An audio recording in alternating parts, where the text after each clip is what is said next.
just parted ways. Business partner, our team essentially went down to just 2 people. I went from being a sales negotiator in a corporate agency. I didn't have the experience, the skills, the knowledge. I just knew how to be a great agent. If you're in a company where you've always got staff coming and going, it's very difficult to get traction and then build. I always wanted a business that could run eventually without me. You have to allow people to do things in their own way as long as they understand the goal you're trying to achieve. They look at it with an employed mindset. They're like a football spectator. Their heart's not in the game, effort's not in the game, but the thing that is in their game is I should be earning more. The first bit of advice is care about the people that work for you and be genuine about it. No matter what you're doing, what's the goal? Because a lot of people come away from it and they haven't achieved what they set out to achieve. That is so important. Welcome to this week's episode of Estate Agent Showdown in my new studio in St Neots, and I am absolutely thrilled to have someone I've known for maybe 7 or 8 years. Yeah. Darren Somaiya from Portland Estate Agents in Willesden Green. Yes, Northwest London. In Northwest London, come on. I mean, this is it, right? I mean, we wanted to bring you here to feel a little bit of a London vibe. I don't know whether we've achieved that, but it's quite a nice little place to come. We've got a cosy, bougie type of vibe here. I quite like it, actually. Yeah, it's all right, isn't it? It's all right, it's all right. Now we've got to do the rest of our offices. But anyway, I brought you on for a few reasons. One, I know you. I know how well you're doing. Yeah. And 2, I'm really proud. Really proud, because when we first got to speak to each other 7 or 8 years ago, I would say the market was probably more favourable. Yes. And it was a challenge for you at that time. I think you just come out of a partnership. Yes. We'll come on to that in a second. Yep. But let's start with your business today. Yeah. And give us a sense of where you're at without maybe revealing the detail, because to be honest, I think that's something that I completely understand. People don't necessarily want to share too much. Yes. But I think it's really good to kind of start how you're feeling, how you're doing. Yeah. What's the business like today for you? Yeah, no, look, absolutely. I think business for us today, if I look back, we're in the best place we've ever been. And it's interesting because I always look at previous years of how we've done, and I'm always tracking metrics and numbers, and we're in our best position that we've ever been. And it's nice that we've always stayed on that trajectory going up. And looking back, a good few years back to thinking, where would I like to be? What would be a good milestone for me to hit? I've actually surpassed that, which is great. And it's interesting because that's brilliant. I didn't really, it wasn't something I was so overly conscious about. I just, head down, work in, and just, just building your business. But it's nice to us look back and think, I did that, and I went past it, and it's a nice feeling. So it's good. Don't get me wrong, it comes with challenges, Matt, right? I mean, you know that. But as a business, I've got an amazing team. A fantastic team, with many of them have been with me for multiple years, which is great. There's a secret there, right? There is, yeah, it is. It's no coincidence, though, is it? No, and I'm very open about it, and I think part of our success, not part of it, all of the success is down to the team and their efforts and the work ethic, and their performance and how they're doing. But I'm also conscious that if you're in a company where you've always got staff coming and going, it's very difficult to get traction and then build. You'll always end up, sadly, if you lose a key member of staff, you're going to take 1 or 2 steps back.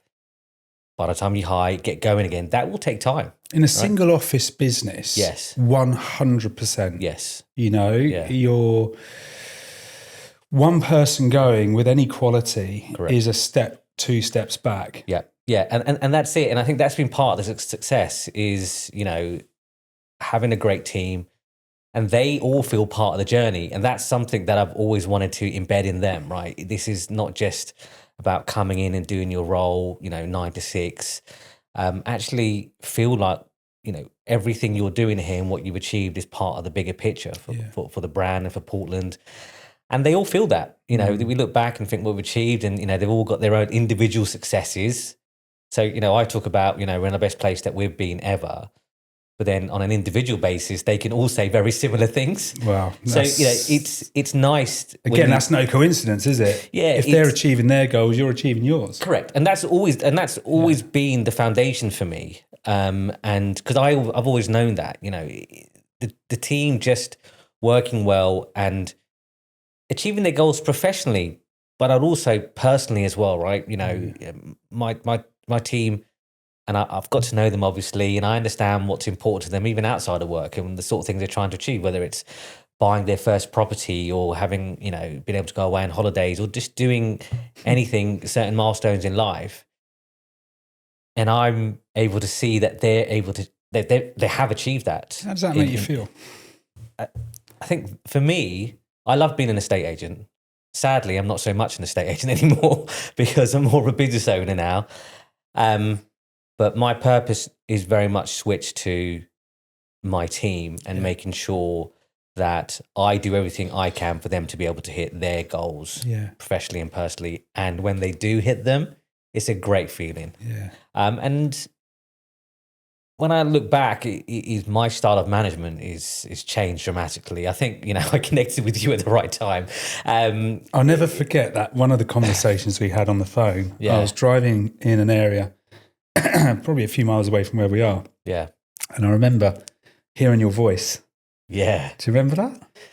Yeah, listen. So we connected in 2018.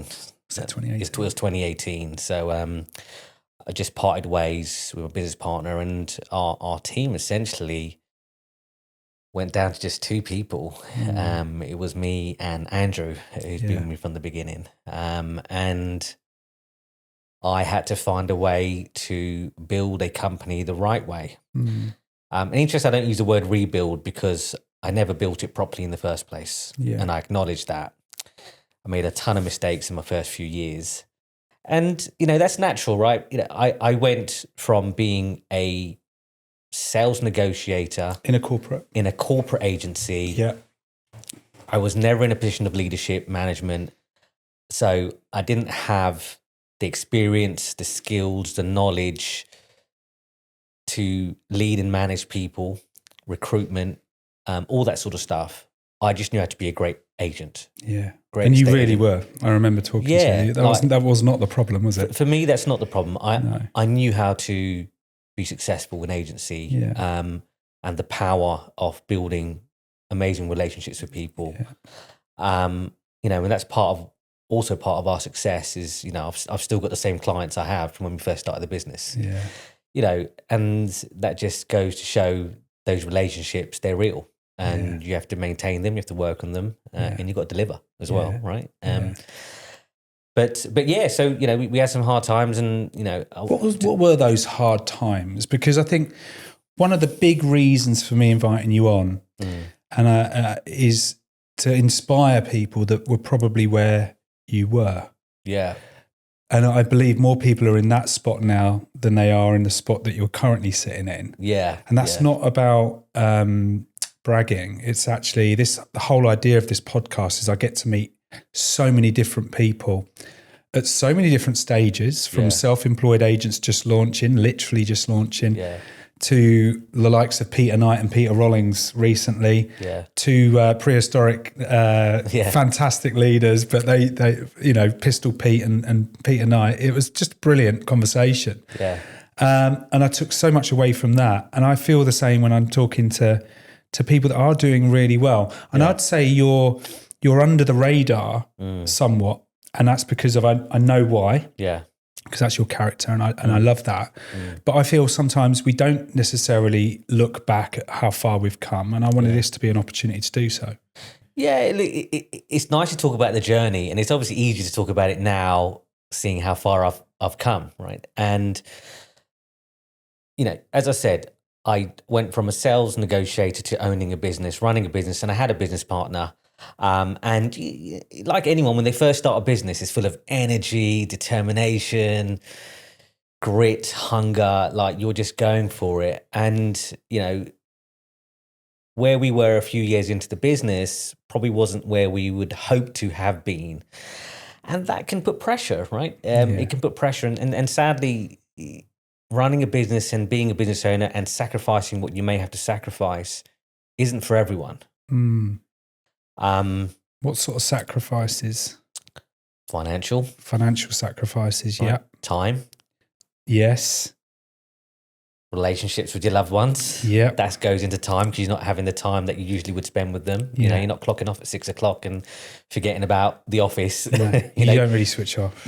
As a business owner, you don't. You go on holiday with your laptop, you know. I mean, don't get me wrong, there are times where you can, but, you know, really as a business owner, there's a deep level of responsibility and accountability that you need to always be available to your team, to, you know, to certain clients, etc. Right. So if you have that level of care as well, that, you know, you just want to make sure everyone's always okay, you're always going to remain available. So you have that, and it's in a tough market, and you add that onto the mix as well. Right? It can be really, really challenging, and it's not for everyone.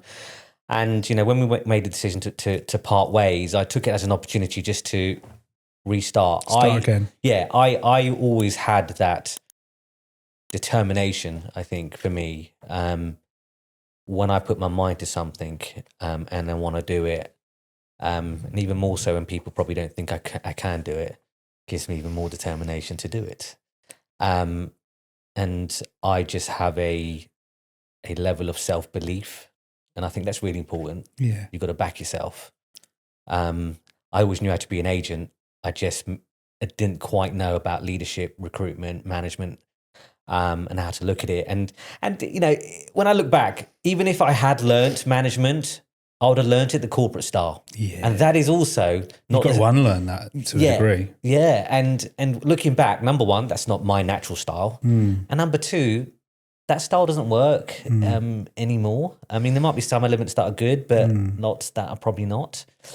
And, you know, that for me was a big turning point. That was our struggles, recruitment and hiring. But as we start to nail that brick by brick. Well, let's go to that. Let's dive into that, because that reflects back on that call we had. Yes, it does. Yeah. I can't remember how the conversation started, but I think you just lost someone, or you were really to the bare bones. Yeah. So, you know, after my business partner and I parted ways, there was three of us that was working together, and then one of the other key people handed their notice in.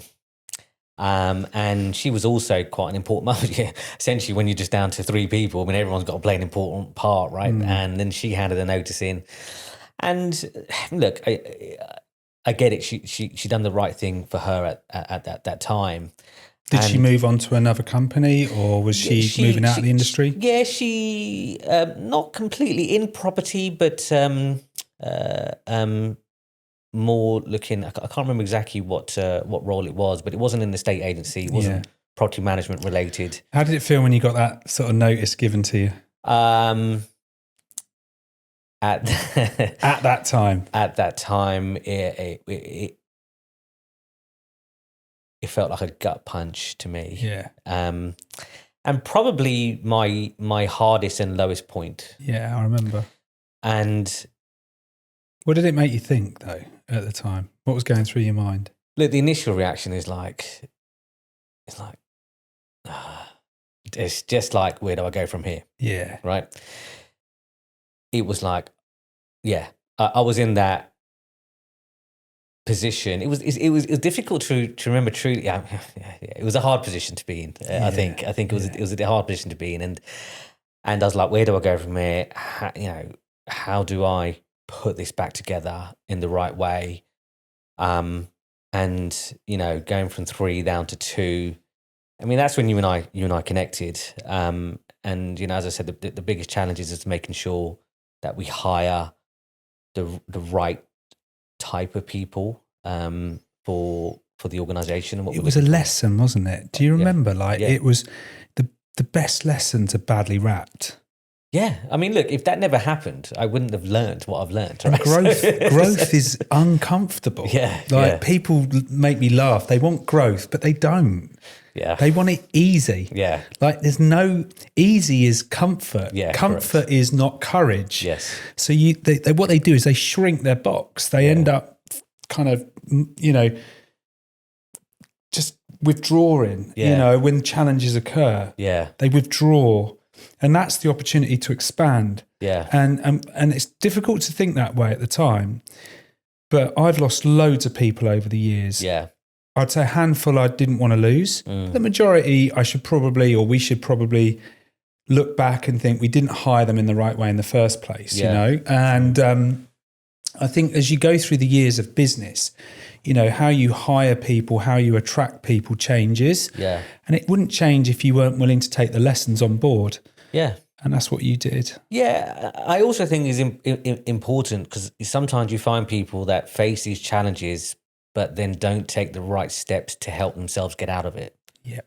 And I think that's, it's important that you seek guidance and help, support, whether it's mentorship or whatever it is, from people if you really, want to work at yourself, and I had to work on developing my skills. Let's talk about how did you get in touch? What was it? I can't remember specifically, but what made you think of me, for argument's sake? And again, this is just is purely because, somebody else is going to be sitting there going through the same kind of challenges as you were back then. Yeah. I can't remember. I can't put my finger specifically what it was. But I remember seeing things on social media and the sort of stuff that you was talking about with regards to, leadership and teams. And that was the sort of stuff that resonated with me because that's where you were in the journey. I used to follow a lot of, very influential people in the agency world. But what you found is most of the narrative was about numbers, figures, actually doing agencies and, winning instructions and getting the best fee. That was never my issue. No. Right. So when I saw some things that you'd put out, which was not really about that, it was about the other side of, recruitment and hiring the right people and that sort of stuff. That's what I needed. And I knew that's what I needed. Because as I said, I knew I had to be a good agent. That was never my issue. Right. It was about building the right team in order to get the business where I wanted to get to. I never set the business up that I would be the business. No. Like I always wanted the business that I could build, that could run eventually without me, right? And I'm not at the forefront of my business anymore. I've got my amazing team that look after all the clients and the appraisals, the viewings, the offer negotiation, the progressions, the lettings, the management. How does that feel now? Amazing. It's amazing. Yeah. And I've got great people. So you had to let go? Yeah. That was a hard part. Okay. Yeah. Let's dive into that. Because again, there's a lot of people that, we've all been there. You build something up. Yeah. You're building it on your knowledge and skill, your experience, your credibility. Yeah. Scaling that is a challenge. Yeah. And it's a challenge most people fail at. Yeah. Because they don't want to hand trust to anybody. Yeah. And they certainly don't want to train anybody. Most of the time, they think they haven't got time. Yeah. Yet they've got time to do other things rather than train the people that are around them. Yes. Look, number one, I think is important that having the right people in your company with the mindset that they just want to do a good job and they have a work ethic similar to yours. And they just care. I think that's an important distinction from what I'm hearing. Like that was one of your frustrations because you are a grafter. Yes. And I think it was important that people understood when they come into work with you that they needed to match or be up to a level of hard work. Yeah, I just want someone who's going to put the effort in and care that's about what I mean, and care about what they do. I mean, no one's the same, right? No one's the same. No one's going to work like you. No one's going to, go to that level that you may go to. And that's fine. I'm not expecting that, but I'm expecting someone to care about the work they do. Give a shit, just be proud. And, unfortunately you do find people that don't mind doing an okay job. And that's just not me. Think about what you're doing, have pride in it, be proud of it, take accountability, right? Yeah. And I can work with people like that. And that's what builds trust. Because if I have people like that who care about what they do, it allowed me to let go because I know that person cares just as much as I do. And no one's perfect. And we learn and we grow and we make mistakes and we learn from them and we come together. And that's fine. That's what happens, right? Yeah. But I allow people to flap their wings. I think that's really important because, it's very easy when you're so strict on how you do things, you end up micromanaging people because you want to do exactly the way you want them to do it. But you have to allow people to do things in their own way as long as they understand the goal you're trying to achieve. Yeah. Right? I think that's super important. The end goal, it's the same as what my end goal would be. They just might do it slightly differently, and that's okay. I don't have an issue with that. I want them to find their way, find their feet with it, right? I say to my team all the time, we could have 5 conversations for the same goal. We'd all say it in something slightly different way. Yeah. It doesn't matter, right? As long as we're engaging with that client in the right way, they all work. Yeah, agreed. So I think that trust comes in with people coming in with the right mindset and wanting to do well. And I can work with people like that and put that trust in, let go with it. And who you can work well with. Yeah, I've learned. Over the years. You know who you're for. Yes. And then you know who you're not for. Yes. And I think that's like a pivotal moment, I think, for people that are trying to build something. Yeah. Like I've gone through 3 phases now of growth where I've realized in the first phase how to master that. Then the second phase, it's been fucking messy. Yeah. Because we've gone in directions which mean the compass is pointing in 4 directions. Yeah. And because it's pointing in 4 directions, it's been really hard to sort of curtail the wrong things with the right, like to blend it all together. It's been really difficult. Yeah. And now we're setting ourselves into a new chapter, and actually it's like a relief, it's like finally I can feel like we're going to move towards a place I know we can go with all of the learnings that we've got. Yeah. All the good stuff, all the not so good stuff. Yeah. I now know who we're for. Yeah. And I now know who we're not for. It's just aligning your goals. Yeah. A lot of times you set goals and you've got a route you're going down, but over time that route goes in lots of diversions and you lose track of what you're trying to achieve in the first place. Yeah. And it's important to bring it back. And I think that's what's really, really important. But yeah, it's important to know who you're for and who you're not for. It's your company, right? Yeah. And I think this is where leaders have fucked up. And I've done this the same, where I'm trying to run the company for somebody else. Yes. For an employee. Yes. For someone who's put no real skin in the game. Yes. They look at it with an employed mindset. They're like a football spectator. Yeah. The wrong people for me. They sit in the stand. Yeah. And they watch the game. Yeah. And they may come on in the second half and do something good. Yeah. And then they finish the game and go home. Yeah. Right? Their heart's not in the game. Yeah. Their fucking effort's not in the game. Yeah. But the thing that is in their game is I should be earning more than I'm currently earning. Yeah. And I get it. I totally get it. People should be selfish to a degree in that respect. But actually, when you go through the sacrifice phase, which you've definitely been through. Yes. And that sacrifice is for the bigger picture. Yes. It's for the greater good. Yes. You can sometimes fall into this place where you think, you just don't know what I've fucking been through to get to where I am today. Yeah. And actually, to a degree, that's not their problem. Yeah. But it is your problem if you're allowing that person to blend into what you're building. Yeah. If that makes sense. Yeah. And that's where you know fairly quickly if that person's not right for you. And I've learned to pick those sort of skills up now in the recruitment process. Yeah. What is it you do differently now than you did 7-8 years ago? I still follow the same process that you and I spoke about. Tell people what that was.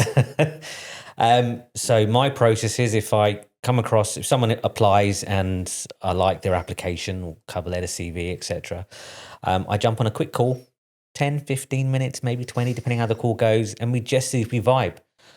I'm very upfront with people. I don't do formal interviews. I just want to get to know you. I want to understand what you're about. And most importantly, I want to understand what you're looking for. Then I can understand, what I have available, is that suiting what you're looking for? And I tell people, and this is true from anyone, recruitment is a two-way street. It's a bit like dating. Totally. You got to get to know each other and understand, are we the right fit for each other? Yeah. Right? So the first call is just gauging on face level, are we aligned with what you're looking for, what I have to offer? And obviously I'm understanding how they're engaging with me on a call and communication and talking with me. And you pick up a lot, by the way, on a quick phone call. If someone's actually made the time to talk to you, or are they driving in their car while they've booked the time to talk to you and they're not really fully concentrating. You can pick lots of things up. Yeah. And I'm looking for someone who's relatively serious and you can work these things out. And if that goes well, I'd like to then invite them in to come and sit down with us, come to our office, spend an hour.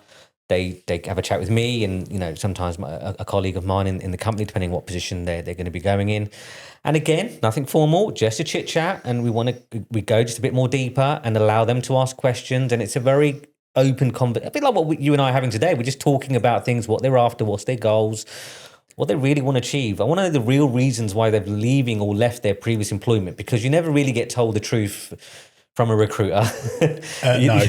Right? Sorry, Josh. You have to just ask 2 or 3 more probing questions to get the real answer. Yeah. And, most people, they do then share that real answer, and that's fine. And it allows me again to understand those reasons, to know, what we have is right for them or not. And again, if we're aligned and we think, I like you and you like us, then we invite them back in to spend half a day with the team. And interestingly, I think this the second part is, or maybe the third part, is the most important part, right? Yeah. It is.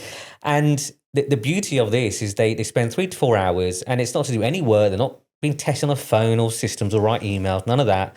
It's just to be in our environment, take in the atmosphere, talk with everyone in the office, spend 10, 15 minutes with everyone, ask them whatever you like. I'm not around, right? What's it like to be here? What's Darren like? Just how long they've been around. Ask them what you like. I don't mind. We're completely transparent, very open book. And the whole point of that is they can see, I really like here. I can see myself working here. I like the people, or I don't like the people. I don't get along with that person over there. Yeah, it's a bit awkward. Yeah, it's a bit awkward. So it's probably not right for me. And that's fine. That's exactly what this process is designed to do. Not from them. Okay. Maybe from us. And that's what's the beauty there of you go. it, right? The beauty of it is, and this is how I've managed to build an amazing team. And everyone in my office, apart from Andrew, because he was with me from the very beginning, has been through this process, right? And the people in the office, when they engage with them, they're then able to give me their feedback. Yeah. And I had a recent scenario not too long ago where I have a chap in my office who's transitioning from lettings to sales, and he is in this position until we find someone to take over. And it's been a little while, because the downside to being very picky, it can take you a lot longer to recruit. Yeah. Right? Because obviously you're trying to find certain type of people. They say you've done it like hire slow, fire fast. Yeah. But then you've got a balance of, if you've got someone that wants to move, or you really need, it's the pressure that you have. Yeah. But I'm staying firm to my true beliefs that we've got to find the right person. Yeah. And what was great about this particular person, and it goes down to what we talked about earlier with people with the right mindset and how they work in themselves. They are so keen to move into sales. They really want to move across. And this person wasn't quite right for us. And he came and saw me after that half a day and said, Darren, don't hire that person. They're not right for us. And he gave me some really valid reasons why. And he said, don't feel under pressure. I would rather stay where I am and we get the right person to replace my position, and then I move across, because I've built something here and I want to pass the baton to someone who's going to take it from where I am to the next level. That is what I'm talking about. That's what you want to hear, right? Yeah, correct. Right. That's what I'm talking about with people who feel a part of the journey. Yeah. Right. They're willing to be really honest with you. Yes. Because they care about what you've built. But they care about the business. They care about the brand. They care about themselves. I think you've got to give people reason to care. Yeah. And you've done that. Yeah. And then they're reciprocating that. Yes. By saying, actually, hang on a minute, there's not a team fit here. Yes. And that team fit, I used to say to the guys, can do, will do, team fit. Yes. The can do is the... Can you do the job? Are you capable? Yes. Have you got even if it's someone who's in a new role, yes, can you see they've got the capability? Yes. to go and do it. So that comes back down to learning and communication, all those different things. Then the will do. Yeah. That's the attitude. Yes. Do they have the desire? And I've had people that want to be on the top of the mountain, just don't want to climb it. Yes. They want to be here without doing this bit. And being here without doing this bit means you've lost so much of the gold. Yes. The resilience, the hard knocks, the challenges, the guys, Peter Rollin, we was chatting about this. Leaders don't say no anymore. Yeah. So the problem is, if people are just constantly being told yes, correct, they're getting what they want fast. Yes. But they're getting there without the ingredients. They haven't been through it, and I think that's important. And as leaders, we shouldn't be saying yes to everything. No. And it's not to say that you don't want to, but creates, the scenario where they feel like they've really accomplished it, and that's what they're asking for is now worthy of what they're doing, right? And feel that value. Totally, right? And, we had a group day yesterday and we launched our new vision and mission where we're aligning our brands in Cambridgeshire. Okay. One business, not 3 different businesses. Okay. And we're offering employed partnerships and self-employed partnerships. Yeah. There's a lot more strategy behind that top layer. Yes. And what I said to him is that we've had a glass ceiling above you all. Wherever you've been located, there's been glass ceilings everywhere, which means basically if there's a director there, which there is, and they're doing the listings, the valuations and all of that kind of stuff, you're never really going to learn that part of the job. Yeah. Yet most of the agents want to learn that part of the job if they're really good. Yes. And we're saying, well, you can't. That's wrong. Yeah. Right. So we're removing the glass ceilings. In fact, the directors aren't going to be going out doing the valuations. Yes. So, we're really empowering them now to build their brand alongside ours and actually give them that freedom. So I just said to them yesterday, and I'll tell you how it came about, Darren, you would laugh at this because you've got kids. Yeah.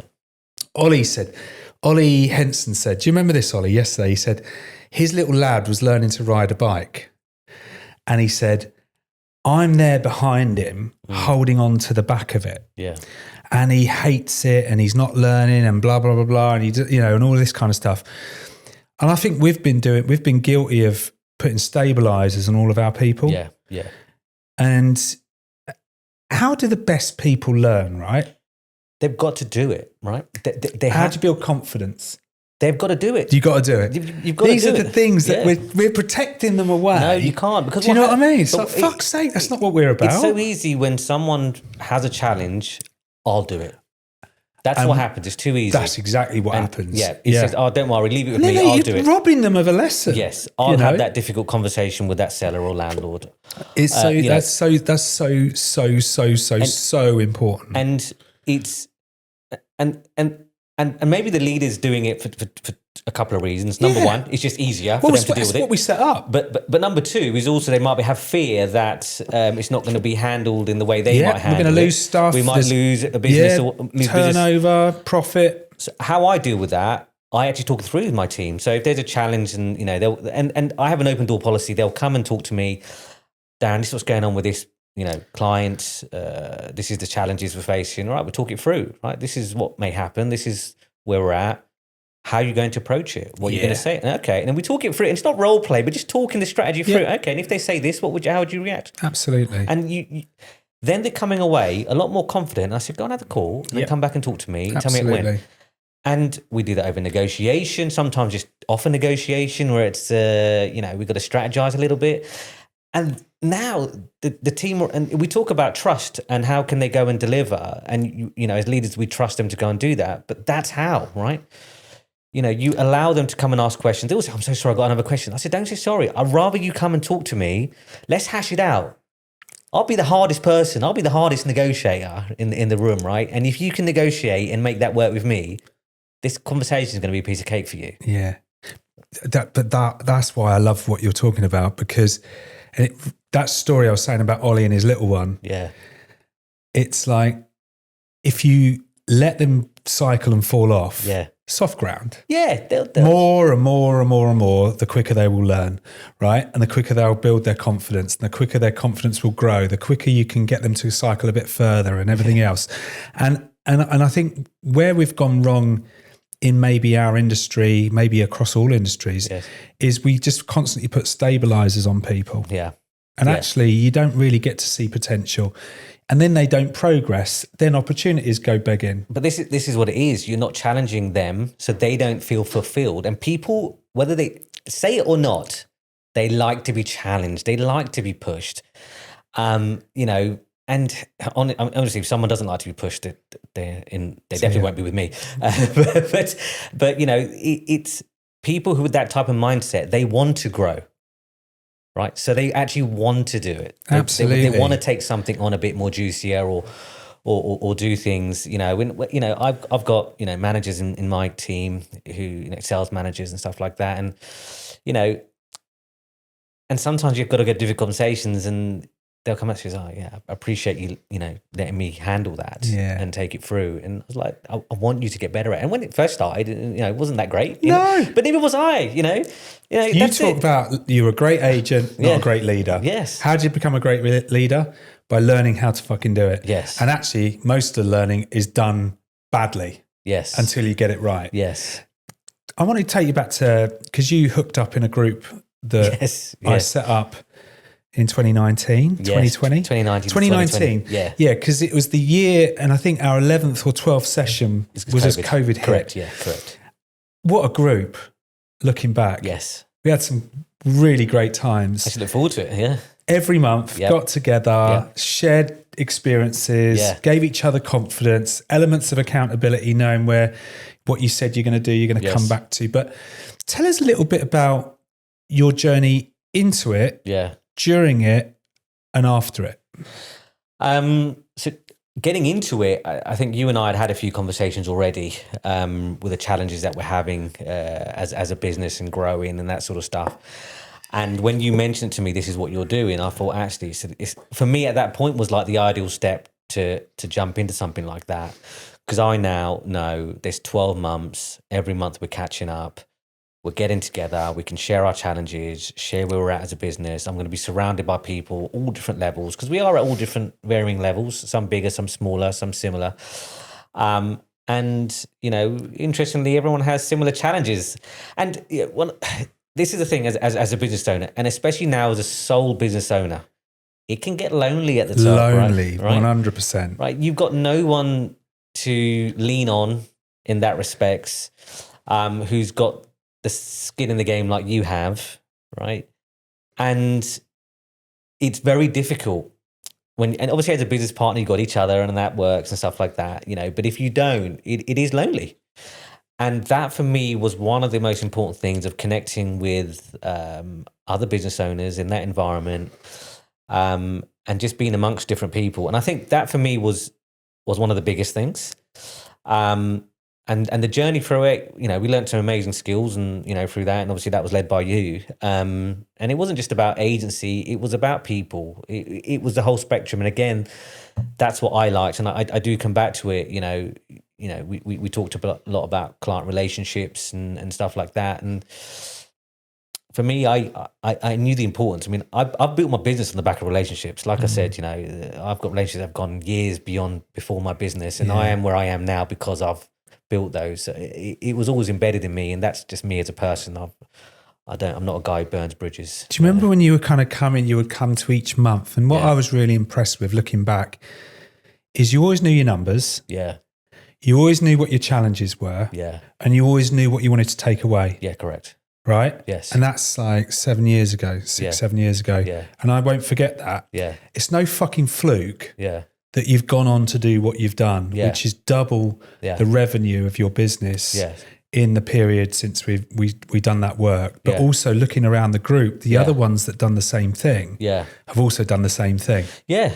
It's no fluke. No, it's not. There's a recipe for success. Yeah. It involves a lot of courage. Yes. Because courage is actually looking at being uncomfortable. Yeah. And actually spending more time being uncomfortable than being comfortable. Yeah. Curiosity. Yeah. Your key there was you were curious to hear from others. Yes. You were curious to understand what works, what doesn't work. Yeah. You were curious to try things. Yeah. And then the secret that, I mean, most people don't forget is there's not many people, I say there's not many people, a lot of people take away stuff from things like this. Yeah. And they go to events. I'm speaking in Ireland next week. Yeah. I think there's 200 people. Ireland's first conference. I'm lucky enough to share some stuff for half an hour and be on a panel. Yes. And people will have loads of stuff. Yeah. How many will go and commit to correct. something? Yeah. You did every single month you committed to something. Yeah. So the commitment piece. Yeah. The final piece is your community. Yeah. And what I mean by community, because community, people think like a localized area. No, yeah. I'm on about your community of influence. You can call it a Yes. circle of influence. Yes, But yes. when I say a community, it's like that community shouldn't just include 5 people. No.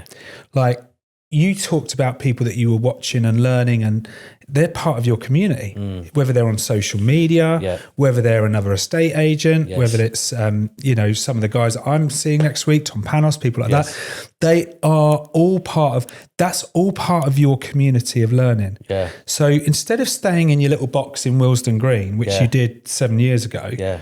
what you started to do is expand your box. Yes. And your box started with courage. Yeah. Because you don't get anywhere without courage. Yep. Then it was your curiosity to have an open mind. Yeah. And then it was your commitment to actually doing the thing. You've got to want to learn, right? I think that's the key thing. You've got to want to develop. And if you don't, unfortunately, you're just going to stand still. But I think this comes back down to kids at school. They're sitting there in a classroom learning something that has no end benefit to them. Yeah. And it switches them off of learning. Yeah. And actually what entrepreneurship's all about and building something, I think we're in a privileged position where we are building something to go somewhere with a purpose, to do something, to make an impact and so on and so forth. So learning is a prerequisite of you getting to that place. Yes. So if you're not willing to learn, you will never grow. Yes. So growth isn't about just learning in isolation. It's taking what you've learned, trying it, having the courage, the commitment to go and do the thing. Yes. How many times have you heard people say, well, I'm not confident enough to go and do that? Yeah. How do you go and get confident? You go and do it. Yeah. Just start badly. You'll get a bit better. One step at a time. One step at a time. Break it down. How many times, right? And that's the thing. But that community, if it's the right one, Yeah. and what you've got in your business is you've got a community of loyalty, people that have bought into what you're doing. Outside of that, your community is expanded as well. Yeah. You know, you're doing stuff with like Digital Sparks, the Yes. guys over there. Yeah. They're all fucking great people. Yes, they are. There's stuff that we've done over the years, and the people, like we met at Christmas with all Yes. the guys. Yes, yeah. You know, for me, it's no fluke. There's people that are sitting in their business struggling to fuck at the minute. There were 7,500 financially distressed estate agency businesses, according to an independent analysis. And I'm telling you, how many of them have expanded their box? And that's it. They've got to be willing to connect with people and yeah, like you say, expand their community, you know, and you know, get yourselves around people that are doing well or going on this journey with you, and together you'll build each other. And I think that was part of that group, right? We all had our challenges, but we all made a commitment to develop together, grow together, learn together. And it was all something different. I remember you went around the room about the takeaways from each one, and everyone's had something different to take away from, and that's the beauty of it. You know, it's all something a little bit different. That's one of the hardest things when you've got a group of people that are on slightly different stages of the journey. Yeah. But you want to make sure that they take something away. Yes. Yeah. Yeah. And everyone's like you've just said. Yeah. Yeah. It was different. It's different. But you left every time and did the different thing. Yeah. I'm curious to know if I deliver this, what the outcome was. And the thing is, right, a lot of people are after short wins. They want the quick wins, or even quick wins. It doesn't work like that. You know, you have to play the long game. You've got to have a strategy, and you got to, you know, like I said earlier, you got to back yourself. And, you know, I like to think of myself as a strategist. Like I'm always thinking 3 or 4 steps ahead. I know where I want to be. Have you ever played snooker? I have when I was a lot younger, not very good. Because that's snooker, right? Is it got to be 5-6 shots You've ahead? got to be 5 shots ahead. Yeah, you got it. Yeah. I'd probably be good at it if I go You again. probably would be. That's what I was thinking. But you think 3-4 steps ahead. I think 3-4 steps ahead. Even if I'm just having a conversation with someone, if I'm going to have a negotiation with someone on fees or if I'm working with a client, I want to win their business, or a developer winning their business, I'm thinking 3-4 steps ahead. They might ask me this, I'll come in at that. They'll say this, I'll say that. I already know. I'm running through the conversation in my head, and I'm a strategist with nearly everything that I do. When it came to, I recently changed CRMs and just strategizing, making sure that's all set up with the team, and not everyone gets behind it. My team did. Good on them, right? But it was strategized. It was talked about. I had a whole plan of how I'm going to do it, implemented it. And, a lot of people just think we could do this and it's just like that. It's not. You got to prepare yourself, and you got to put the time and effort into doing that. But thinking 3-4 steps ahead. And I think that's really key of understanding what you're trying to achieve. And I say to my team, no matter what you're doing, what's the goal? Yeah. You're going to call this landlord, you're going to call this, what you're trying to achieve from that call. Yeah. Right? Because a lot of people come away from it and they haven't achieved what they tried to set out to achieve. No. And it's because you end up getting distracted to talk about other things, but always focus on what you're trying to achieve and come back to that. Well, do you know what? That's just made me think. I was on a call this morning with a group that I mentor every month online, not in person. And it's so good to do it. I mean, it started as a 6-week thing. It's now in its 3rd year, which is, that's brilliant, and actually it's gone from me directing it all the time to those guys actually directing it now and actually sharing best practices. Yes. But we talked about that this morning. That if there was one thing you should focus on when you go on doing an instruction, it's the outcome of the client. Yes. And then the experience they're going to get along the way, which is absolutely fundamentally what great agents do, is they're able to really understand through curiosity the outcome that's required for the client. Yeah. Most agents still go out and focus on the outcome that's in it. Yeah, for the agent. For the agent, It's that great quote. I share it all the time. You can make a sale, earn a commission, or make friends and earn a fortune. Yes. You don't make friends if you're just trying to take from your friends. Yeah. If you're just very transactional, people will see through that very quickly. Absolutely. And this is where, to really thrive. And it's sometimes the nature of the business that people are transactional. Yeah. It's just, people just want to do sales, but it's... I've been in agency 20 years. I actually started in 2006. And it probably was back then. It was very salesy. Totally. We've all been there. Yeah. But we didn't know any different. No, we didn't. I think when you start in a corporate environment, it gears you around transactions. Yes. When you work in an independent environment, a lot of the time, it's gearing you around relationships and reputation. Yes.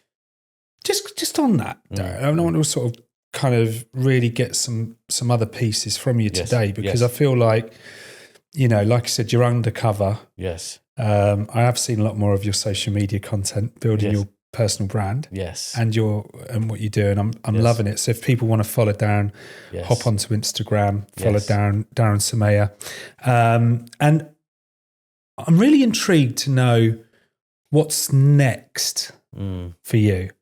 I don't know the answer to this. Yeah. I probably didn't know the answer to all the questions I've asked, but I'm really curious to know, where are you going next with your business? For me, we've done some incredible things over the years, but I still feel like I haven't achieved what I want to achieve just yet. And a lot of people ask me, would you have multiple offices? Would you do this? Would you do that? And for me, that's not really on the agenda. I don't want to spread myself amongst multiple offices. Yeah. And, I'd rather work with a very good team that's just delivering with our clients. And I think we're in an area of Northwest London where there is so much business on our doorstep. And honestly, we've got the minutest of market share, but we do well with it. Yeah, right? And we've got an incredible brand. We've got a fantastic reputation. We've just got over 400 reviews on Google now. And, we're in a position, I think, that we can take it to the next level. And this is where I'm recruiting now to grow teams and stuff like that, and then get bigger. Because I think you can have, instead of multiple, you can have just a super office, just one super lean office that does really well. For the business, for me, that's still my focus. I love what I do. Yeah. It's not something that I'm thinking, well, I want to move on or sell this, I want to get into this, get into that. I just love what I do. I also invest in property. Yeah. That's, I guess, a bit of my side hustle, where, I invest and I buy and that sort of stuff. So that for me, I'll continue doing, and building that side of things, because there will come a day where you get old enough, and that's your retirement. This retirement, you need to have that. And you look like you're 21. I wish I was 21. I You don't look feel so it. I don't feel it in the morning when I wake up. Well, you've got a couple of kids now. I've got 2 kids. I've got a 5-year-old and a 2-year-old. Yeah. Because obviously when we started working together, that wasn't the case. No, it wasn't. Yeah, correct. And I love this. This is why bringing you here today was so special, because in a state agency right now, people are calling it a tough market. Yeah. And I think it's an invitation market. I don't think it's a tough market. Look, I can only talk of what my experiences in Northwest London. That's all I'm here to talk about. And there's just there's lots of agents. We've got a ton of competition in our area. How many do you compete with? Hundreds. There's so many. Thousands. There's so many within a 3-mile radius of our office. Yeah. I mean, this is the issue you have in London. It's different once you get outside of London. Your towns are smaller and you're competing with less agents. But in London, you have big competitors and fantastic independents and large corporates that you have all dotted around you. And this is where I've worked incredibly hard on our brand positioning, our fees. Our fees are held at a certain level that positions us at the upper end, and that's very deliberate. We're not for everyone, and I want our fees to be worthwhile for the effort and the hard work that we put in, and I want my team to also feel fairly rewarded for the money that they earn from those deals, and it's all part of our branding as well, right? Yeah, and I'm not talking about we only want to achieve over £1 million. I'd love to get more of that stuff, and that's a goal from us. But we still make sure that clients want to work with us, that this is how we work. And if clients don't align with our advice on how we like to work, then we're not right for you. Yeah. And I don't mind that. It's not about volume for me. I'm not about how many instructions do you have on your books. I want the right type of instructions. I want to work with the right type of people that are open to the advice we give them. And follow through on that, and I think that's what's really, really key. And having a great reputation locally makes a difference. Well, you've definitely been building that. Yes, and sustainably. Yeah, I think that's a good word to describe your growth. Yeah, and it's as you develop, you're always looking at different ways of how. Right, well, I need to. You've got to constantly adjust. What may have worked a few years ago doesn't mean it's going to work now. And you've got to just realign and adjust. And we're trying marketing different things. You've seen the social media stuff, but that's a very slow burner. And I do believe I've won business from there. My team do shout out to say, they've said they've seen your videos, they've seen some of our videos, or we've gone into instructions and we share some of the videos that we've done, and then they start looking at other content, and they engage with us, and they like that. So I do think it does play a part, but you never really know, and that's the thing with marketing. It could be anything that might have seen a few boards, it might be a neighbour recommendation, and they see your social media, see your reviews online. It could be a plethora of things. It's like 7-11 4 principle, isn't it? Yes, yeah, correct. Yes. Well, look, Darren, before we wrap this episode up, yes, I want you to give someone watching this 3 key pieces of advice in running a small-sized estate agency business. Yeah, okay. That have really stood you in great ground in recent years. Look, the first bit of advice is care about the people that work for you. Great piece of advice. And be genuine about it.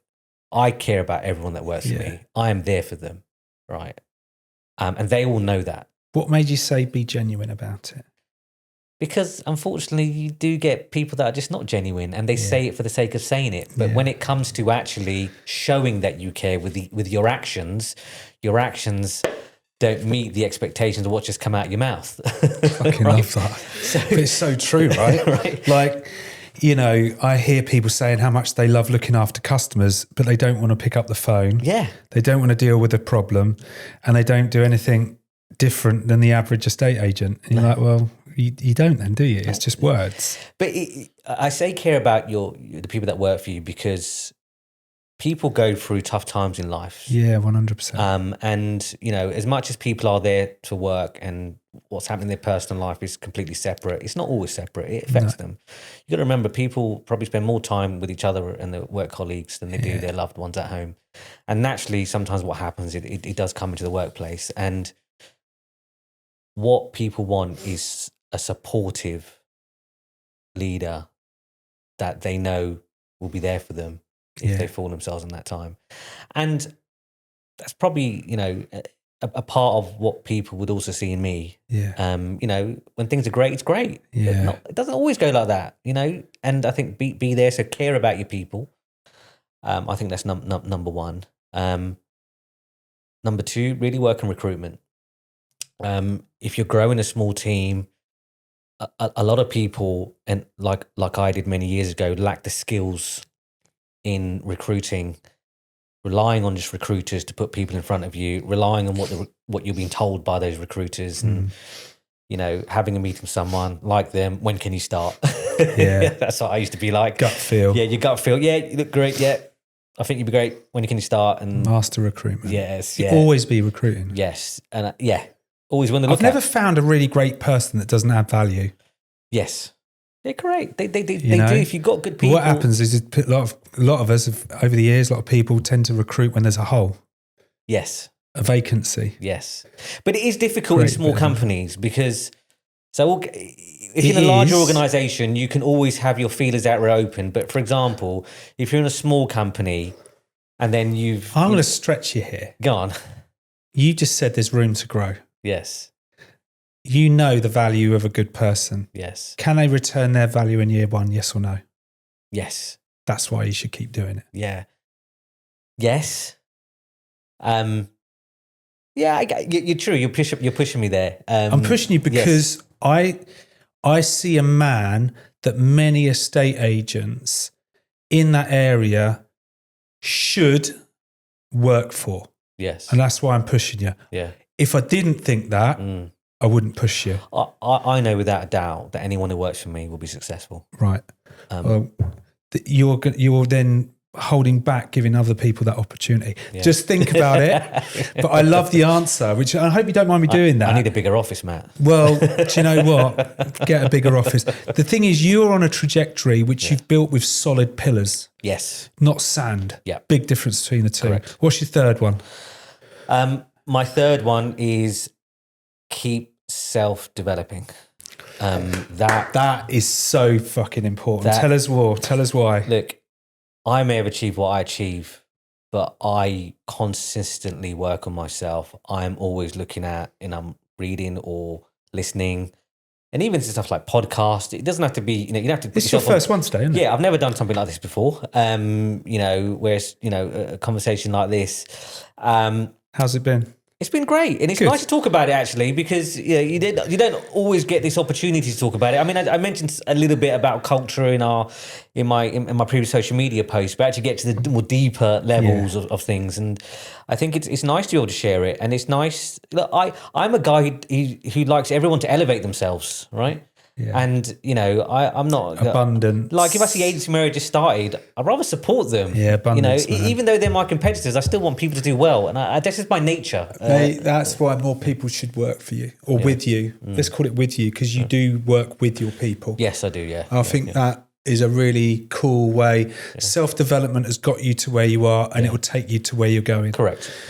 Guys, what a legend. I mean, I'm not just saying that because I know Darren. And by the way, Darren is pure at what he does. And you'll have sensed that, felt that from just having this interview alone.